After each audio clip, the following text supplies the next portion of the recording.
અમદાવાદના જશોદાનગરમાં traffic jam સર્જાયો હતો। હાલ તો આ ટ્રાફિક જામને પોલીસે હળવો કરાવી નાખ્યો છે। બપોરના સમયે ટ્રાફિક જામ થતા વાહન ચાલકો અટવાઈ પડ્યા હતા। 1 કલાકથી વધુ સમય સુધી વાહન ચાલકો અટવાયા હતા। જો કે હાલમાં ટ્રાફિક જામ ન થતા વાહન ચાલકોને રાહત મળી છે।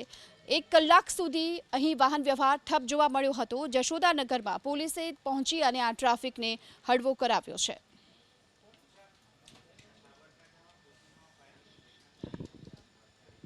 તો આ ટ્રાફિક જામને પોલીસે હળવો કરાવી નાખ્યો છે।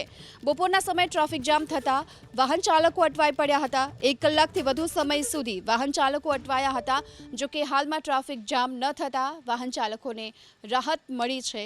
1 કલાક સુધી અહીં વાહન વ્યવહાર ઠપ જોવા મળ્યો હતો। જશોદાનગરમાં પોલીસે પહોંચી અને આ ટ્રાફિકને હળવો કરાવ્યો છે।